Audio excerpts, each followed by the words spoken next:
Hey everybody, this is Blue and welcome to Blue's Magical 10. I've noticed that the Pagan Witch community didn't really have a top 10 channel and all that, and so I decided, what the heck, I'd make one myself.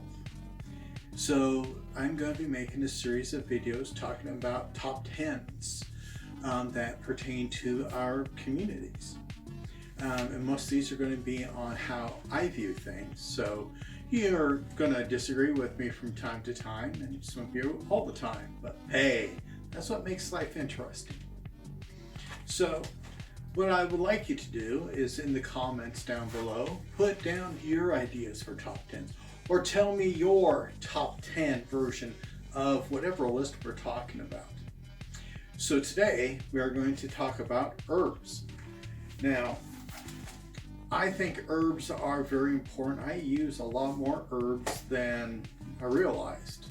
You know, when you make out a list like this, you're going through like Cunningham's book of magical herbs, which I got over there unfortunately, and you realize that there are a lot of plants out there that you use for different things. But I want to talk about the 10 that I think are the most important to me.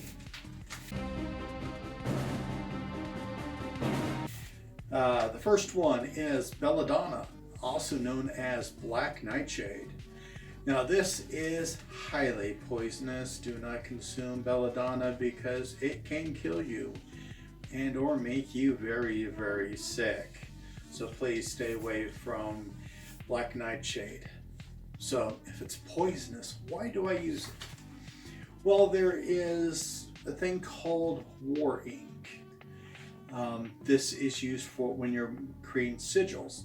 You know, you design your sigil, you got everything made, ahead of time, got things planned, and now it's time to empower your sigil. And you, create and empower it.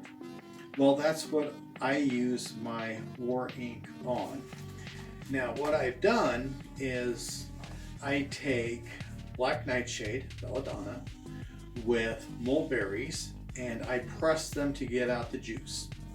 Okay, this is going to be a very poisonous juice. But mulberries are good to eat. They're good, but mulberries have a very strong pigment to them. If you are looking to make in your own inks, mulberries are the best.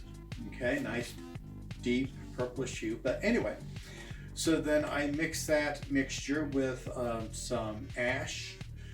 Certain trees are really good to use their ash, and then some rubbing alcohol, because you need something that evaporates quickly, because if the longer the ointment or ink is wet, it's going to spread out faster.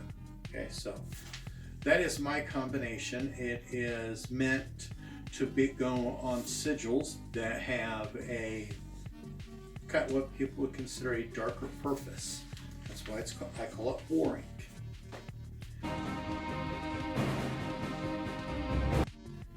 Number 9 is cloves.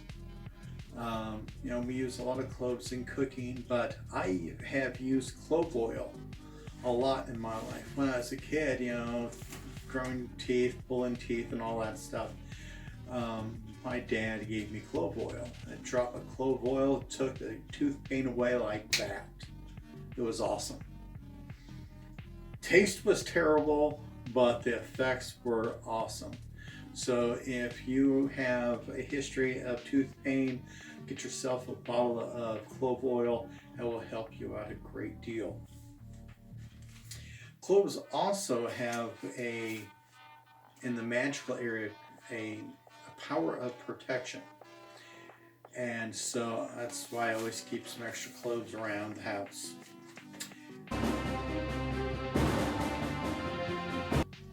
Number 8 is basil. Everybody uses basil in their cooking, right? Well, basil also has the power of protection in it. And that's why when I grow basil in my garden, I will take a stalk from one of the good plants and I will semi-dry that and put it in with sage and make my own sage bundles. And you can do that, you can save some money. But if you go into any occult shop, new age shop, you will probably find some smudge sticks with basil in them.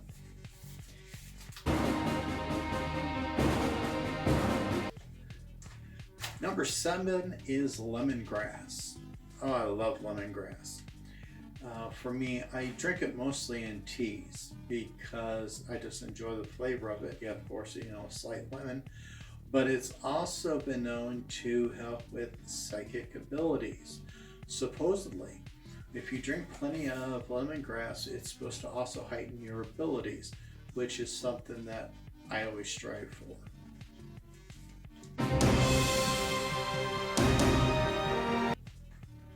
Number 6 is St. Johns Wort. Now, I am a very big practitioner of taking herbs. I buy St. Johns Wort capsules, at Dollar General here in town, and I take 2 a day during my overnight shift. Now, St. Johns Wort is supposed to kind of help with mood support. In here, it's an antidepressant and mood stabilizer. I myself am a very emotional person. Sometimes I get in ruts. I've been known to get very explosive temperaments, and so I use St. John's Wort as a way to take the edge off and to get along with people a lot better.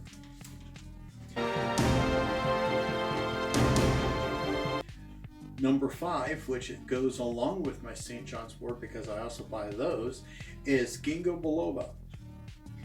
Now, this has mental support abilities.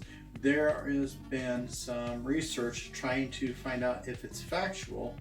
There are some claims that this also can help fight against dementia because it helps increase the blood flow and is supposed to help with your mental capacities.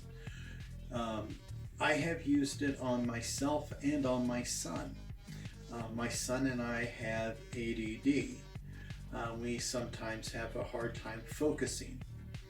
Well, I found out trying to improve my mental abilities that this stuff really works and helps me keep focused. So I take 2 Gingos every night.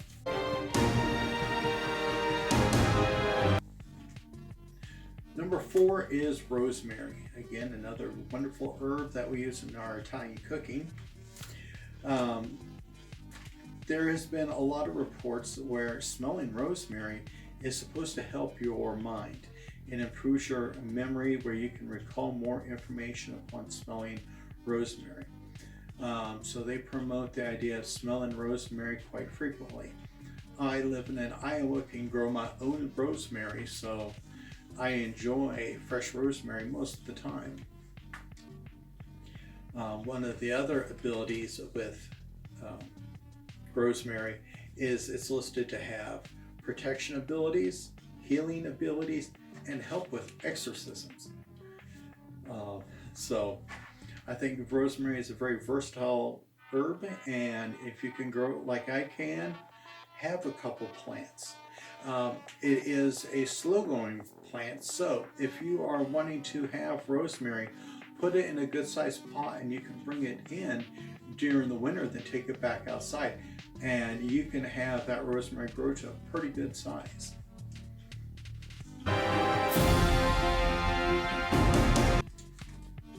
Number 3 is lavender. Now, obviously, most people love lavender. It has a wonderful smell to it. Lavender is supposed to have the power of protection and to help sleep. And there are a lot of folklore about taking a sprig of lavender and put it under your pillow, and it is supposed to help you sleep at night. I can grow my own lavender just like rosemary, and so I have been known to take some lavender, put it in some warm water, and place it by the bed. If you own cats, like I do, you have to be careful with your essential oils. Lavender has been known when it gets in contact with cats will cause deep skin burns. So a lot of these diffusing oils you have to be very, very careful with if you have animals. Number 2 is mint, and I love mint. Again, Iowa, I'm able to grow my own mint quite a lot. It is supposed to have the powers of protection and exorcisms.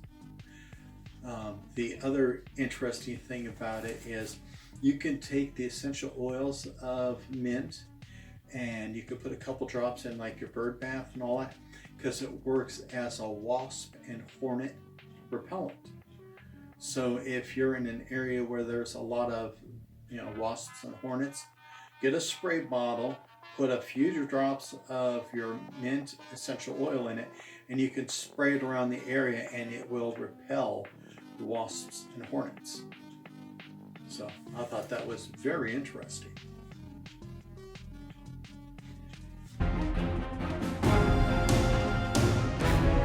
Number 1, well, we all know what it is automatically. I mean, look at my name. It's sage. Well, there are many varieties of sages out there. I actually grow blue sage, obviously. They have a purple sage, a white sage. In the family, there's a lot of sages out there. White sage is in the Southwest, and there is a lot of turmoil about harvesting it, planting it, because there is some traditions about white sage with Native Americans. So please show respect to other traditions and cultures about their herb usage. Okay? Now, obviously, we all know what sage does. We put it into smudge sticks and we smudge rooms. The smell from sage is supposed to cleanse the room because it just makes it so uncomfortable, apparently, where spirits and entities want to leave. My better half, she smudges the house once a month. She has the shell, the wand, the feather wand, and all that. I do sage incense mostly. In my garage, I have usually at least 1.5 boxes of sage incense, and so whenever I want to go out and feel creative, I always light up about 2 sticks of sage incense and I go to work.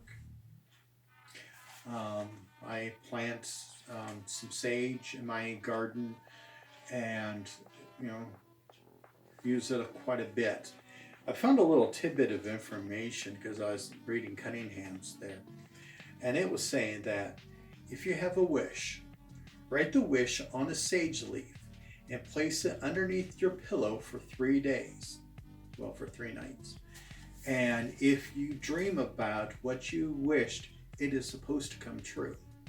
I thought that was kind of interesting.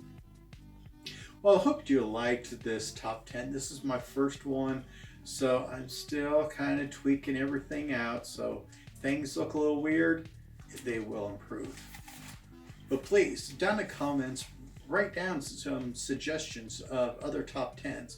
If I use your idea, I will of course give you a shout out. But I also want to see how other people use herbs, because this is a great way for us to learn about different usages, different traditions, and everything. So everybody, please take care. Be at peace.